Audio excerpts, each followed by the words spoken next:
My father-in-law called the family together on a Thursday evening in October. The kind of evening where the light outside goes gold and sad at the same time. It was 3 weeks after my mother-in-law's funeral. We hadn't even finished returning the casserole dishes people had dropped off.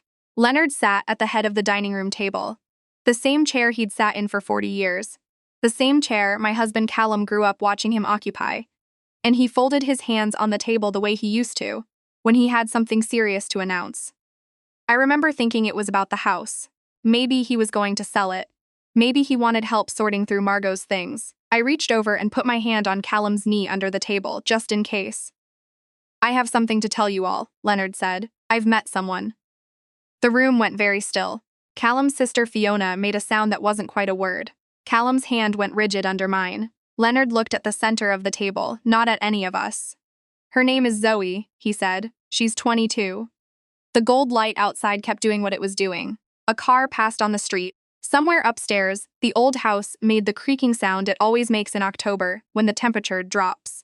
Nobody said anything for what felt like a long time. Then Fiona pushed back her chair.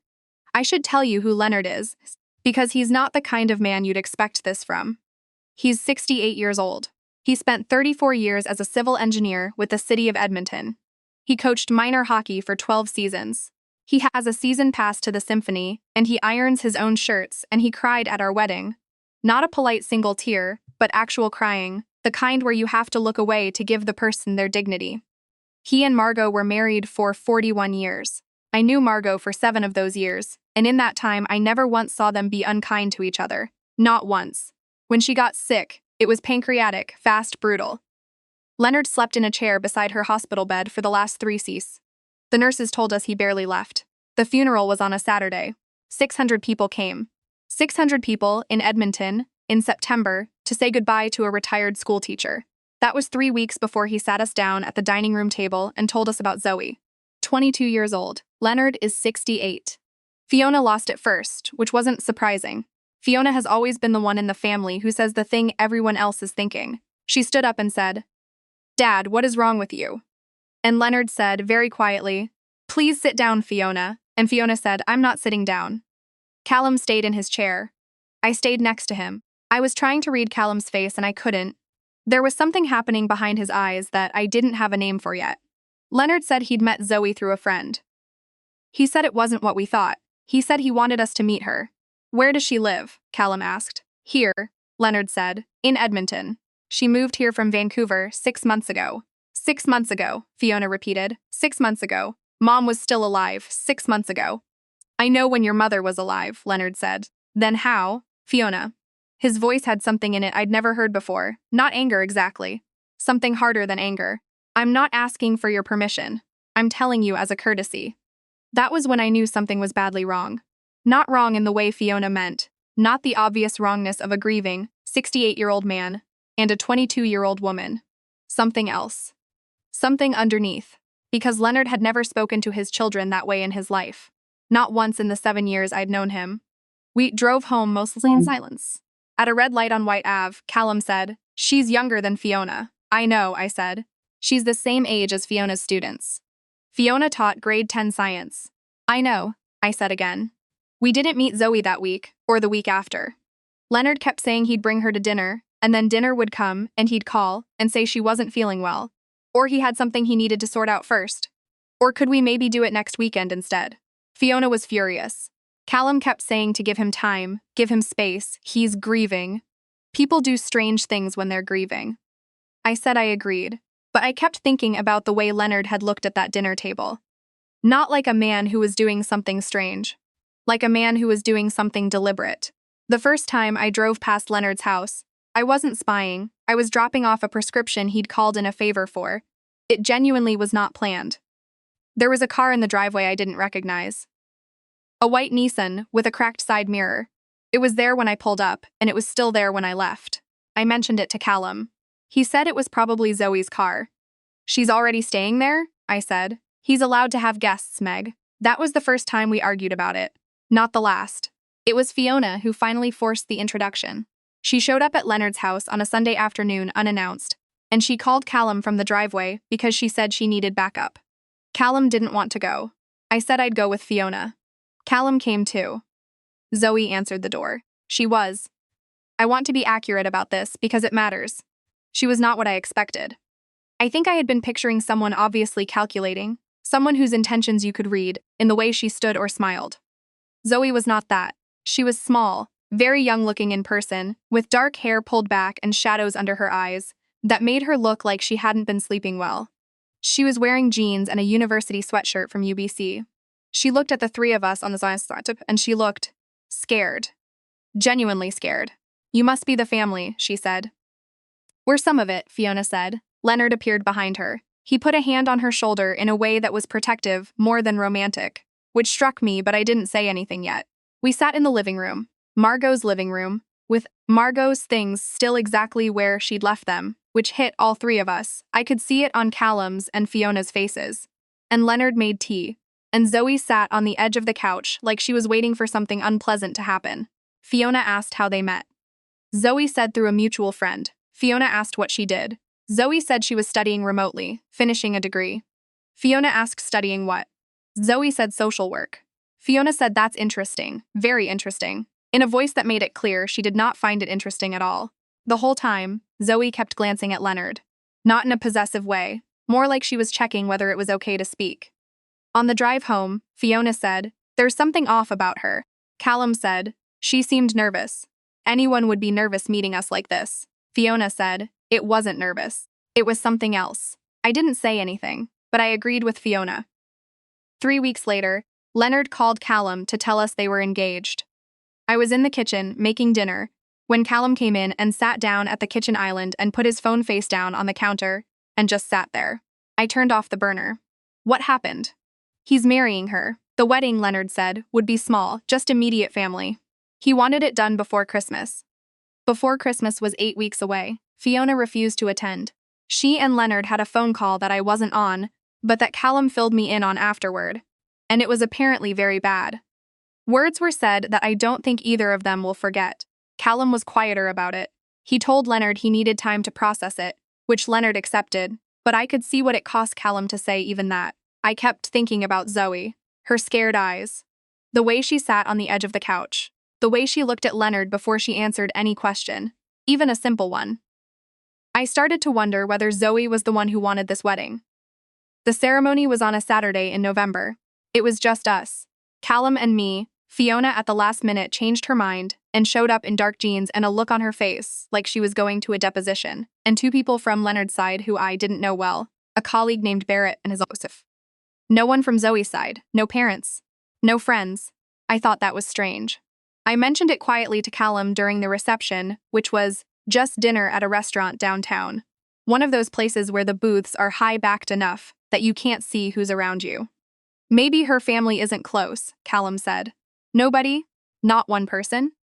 He didn't have an answer for that. Zoe sat next to Leonard all evening, and she smiled when people raised glasses, and she answered questions politely, and she ate almost nothing. At one point I went to the washroom, and she came in a few minutes after me, and we stood at the sinks washing our hands, and I looked at her in the mirror, and I said, "Are you okay?" She looked at me, just looked. Then she said, "I'm fine, thank you for coming," but her hands were shaking slightly on the tap. I didn't sleep well that night. After the wedding, Leonard and Zoe moved into his house together. She'd technically been staying there before, but now it was official. And then something strange started happening. They stopped coming to family dinners. At first, it was one excuse, then another. Zoe wasn't feeling well. Leonard had a commitment. They'd come next time. Next time came and went. By January, we hadn't seen them in person since the wedding. Callum called his father every week. Leonard answered, sounded fine, said everything was fine, said Zoe was settling in, said they were getting into a routine. Nothing alarming. Nothing you could put your finger on. But Fiona drove past the house one afternoon. And again, this was not planned. Fiona was picking up something from a neighbor 2 streets over, and she took a different route home. And she said the curtains were all closed. Both floors, every window, middle of the afternoon. And the white Nissan was there, but so was Leonard's car, which meant Leonard was home, which meant he hadn't told us he was home when Callum called earlier that week. He lied to Callum about where he was, I said. He said he was at his friend Doug's place, Fiona said. Both cars were in his driveway at 2 in the afternoon. I told Callum. Callum called his father again. Leonard said. The curtains thing was just that they'd been doing some painting and wanted privacy. He said the car thing was that he'd come home early from Doug's. Nothing more. It was possible. It was completely possible. But I'd been thinking about Zoe's shaking hands at that bathroom sink for 3 months by then. And I'd been thinking about the way she'd looked at Leonard before answering every question. And I'd been thinking about the fact that not one person from her life had come to her wedding. It was April, 5 months after the wedding, when Callum finally said what I'd been afraid to say out loud. We were getting ready for bed and he sat on the edge of the mattress and said, "Meg, what if she's not okay?" I sat down next to him. "Tell me what you mean." "I don't know. I don't know if she's. I don't know if my dad is. I can't even form the sentence." "I've been thinking it too," I said. We talked for a long time that night. About what we actually knew and what we were projecting. About the fact that Leonard was, by every measure we'd ever had, a good man. About the fact that being a good man doesn't make you immune to doing harmful things. Especially when you're 70 years old and alone and grieving, and someone young and lost has come into your orbit. About the fact that we genuinely did not know what was happening inside that house. Callum called Fiona the next morning. We agreed to go together, all three of us, no announcement, and just check. Ring the doorbell, ask to come in, see what we could see. We went on a Tuesday evening in late April. Leonard answered the door. He looked tired, not sick, but tired in a bone-deep way, like he'd been carrying something for months without putting it down. He was surprised to see us. Then he was careful. Which was different from surprised, and I noticed the difference. "This isn't a great time," he said. "Dad." Callum kept his voice even. "We just want to see you. I'm fine, Zoe's not. She's not up for company right now." "Is she sick?" Fiona asked. "She's resting, we won't disturb her," I said. "We can sit in the kitchen. You and us." Something moved across Leonard's ice face. Then he opened the door wider and let us in. We sat in the kitchen. Leonard made coffee. We talked about nothing. The hockey playoffs. A road project Callum had been following, Fiona's students. It was almost normal except for the fact that the house was very quiet, and the hall light was off, and the door to the back bedroom, the one Leonard had converted into a guest room years ago, the room at the end of the short hallway past the bathroom, was closed. I watched that door. About 40 minutes in, Fiona asked to use the bathroom. She was gone for a few minutes. When she came back, she sat down and I could see from her face that something had changed, but she waited until we were in the car to tell us. "I heard something," she said. "What kind of something?" "Crying." She looked straight ahead through the windshield, from behind that door, not loud. But I stood in the hallway and I could hear it. She was crying. We didn't go back to the house that week. Callum called Leonard twice, and Leonard answered both times and said everything was fine. I kept going back over what I knew and what I was inferring and trying to hold the line between them. Then on a Friday night, 2 weeks after our visit, my phone rang at 11:30. It was Fiona. "I need you and Callum to come to Dad's house right now." "Fiona." "What?" "Just come. Please."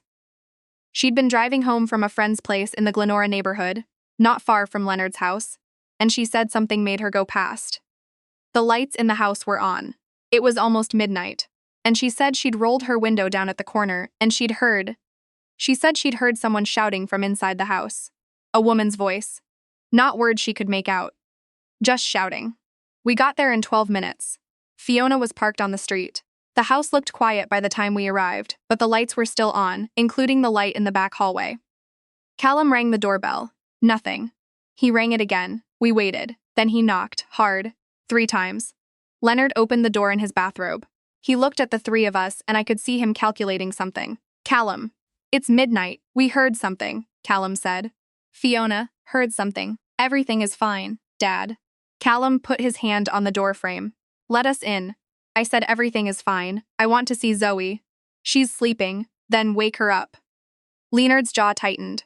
In 41 years of marriage and 7 years of being his daughter-in-law, I had never once seen Leonard's jaw do that. "Callum, you need to go home." "No," Callum said. "I don't." They looked at each other for a long moment. Then from somewhere inside the house, from down the hall, from behind that door, there was a sound. Not a shout, not crying. A kind of voice, low and strained, saying something I couldn't make out. Callum didn't wait. He pushed past his father into the house. Leonard grabbed his arm and Callum shrugged him off and walked down the hallway to the closed door and knocked on it hard. "Zoe, are you okay?" "Zoe, it's Callum." Silence. "Zoe, I need you to answer me." Then very quietly, "I'm okay. Zoe, can you open the door?" A pause. Then, I can't. Callum looked at Leonard.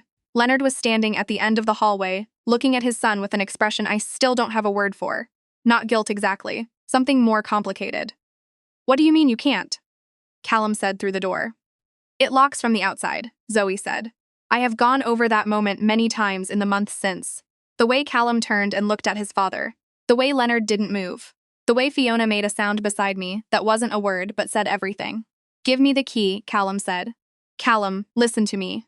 Dad, give me the key. Leonard went to the kitchen.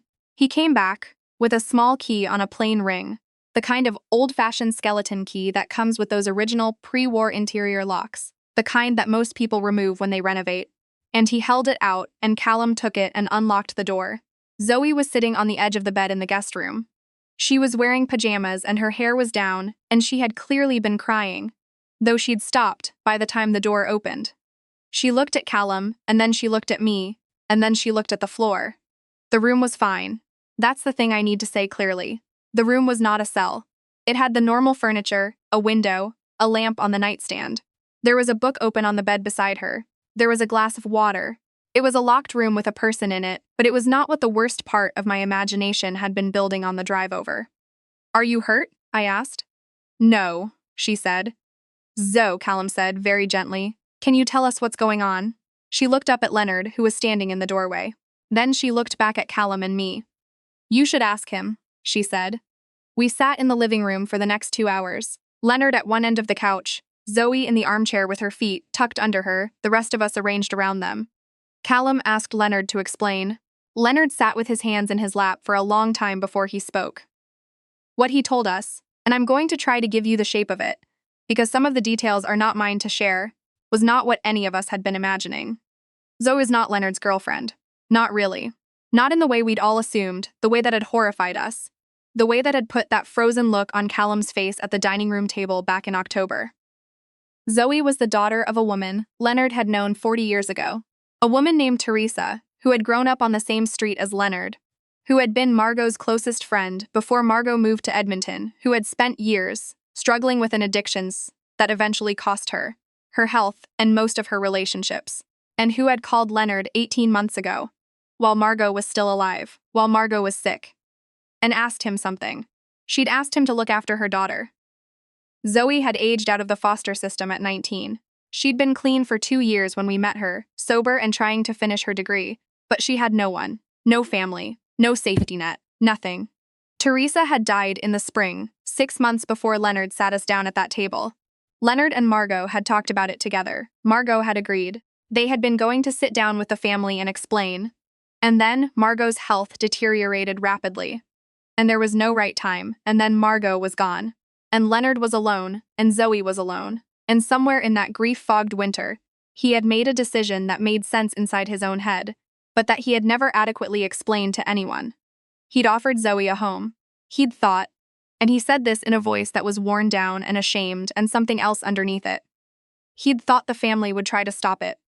That they'd say she was a stranger, that they'd say it wasn't appropriate, that they'd say he was too old, or too newly widowed, or too anything. He'd thought the only way to make sure Zoe was protected was to make it official, to make it a marriage so she'd have status and stability and access to things she'd never had. Benefits, through his pension, a name on a lease, something to stand on.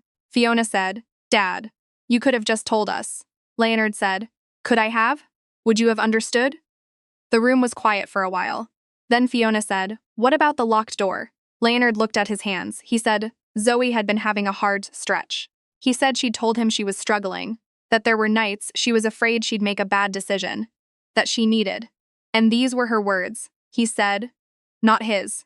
She needed something external to help her hold the line. She'd asked him, on the bad nights, to give her a room where the choice was taken away, where the handle was on the outside, and she wasn't responsible for what the night might do to her. He said he hadn't known what else to do. He said he knew it looked wrong. He said he'd been trying to think of a better option every day for months. I looked at Zoe. She was looking at her hands. Is that true? I asked her. Is that what you wanted? She looked up at me. Her eyes were red-rimmed and very direct. I'm not a prisoner, she said. I know it's hard to understand if you've never, I know how it looks, but I asked him for that. I've never been able to ask anyone for that before. She paused. I've never had anyone to ask. There were a lot of conversations after that night. Hard ones, careful ones. Callum spent a lot of time sitting at his father's kitchen table. Fiona brought her skepticism, but she also brought a referral to a social worker friend. Someone who specialized in exactly the kind of situation Zoe was navigating. Someone with real tools and real experience. Zoe agreed to talk to her.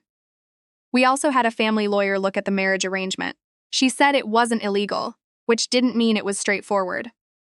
There were things that needed to be thought through more carefully, documents that needed to be drawn up properly, protections that should be formalized in ways that a marriage alone doesn't guarantee. Leonard listened to all of it. He said, more than once, that he should have told the truth from the beginning. He said it quietly, the way people say things when they know they were wrong, but the wrongness came from somewhere complicated. Callum took the longest to come around. Not because he doubted the explanation. He believed father. We all believed his father. But because of what it had done to the months between October and April. The silence. The secrets. The locked door that they hadn't told anyone about. The fact that none of them had thought to just tell the truth. He said to me one night, when we were in bed and the house was quiet, that he kept thinking about his mother. About what Margot would have done. And then he said, and I think about this a lot, that he thought Margot probably would have just made a phone call, that she would have called Zoe when Teresa first asked and she would have said, come for dinner on Sunday, we'll figure this out together. Your dad tried, I said. He tried badly, Callum said. Yes, I said, he did. Zoe moved into her own apartment in September, a one-bedroom in the Oliver neighborhood, close to the LRT. Leonard co-signed the lease. Fiona helped her move in, not warmly at first, but Fiona is not someone who stays cold. It's not in her nature. And by the time they'd assembled the IKEA bookshelf together and ordered pizza, something had shifted.